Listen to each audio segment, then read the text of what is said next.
સુરત મહાનગરપાલિકા દ્વારા આયોજિત પુસ્તક મેળામાં ભાજપ દ્વારા સભ્ય નોંધણી ફોર્મ ભરવા માટે સ્ટોલ મુકાતા વિરોધ પક્ષ કોંગ્રેસ દ્વારા તેનો જોરદાર વિરોધ કરાયો હતો અને સોમવારે કોંગ્રેસ પક્ષ દ્વારા પુસ્તક મેળાની બહાર પ્રતિક ધરણા યોજી વિરોધ નોંધાવ્યો હતો।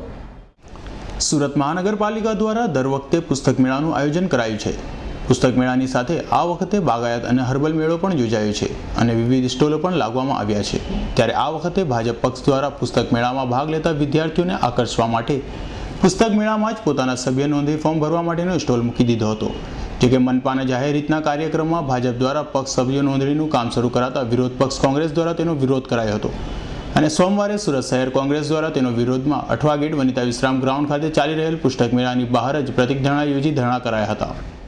સાહિત્ય મેળામાં ભાજપે પોતાની પ્રાઇવેટ લિમિટેડ કંપની હોય, પોતાના બાપની પેઢી હોય તેમ ભાજપ પક્ષ અહીંયા સ્ટોલ ચાલુ કરીને ભાજપના સભ્ય નોંધણી ચાલુ કરી છે। ત્યારે અસામાજિક તત્વો પણ આ મેળામાં ફરે છે અને અમારો વિરોધ એ જ છે કે સાહિત્યના મેળામાં સાહિત્યકારોની હાજરી હોવી જોઈએ, કોઈ ગુંડાઓની કે ભાજપના ટોળાની જરૂર નથી। સાહિત્યના મેળામાં પુસ્તકો વેચાવા જોઈએ, ભાજપનું સાહિત્ય નહીં વેચાવવું જોઈએ।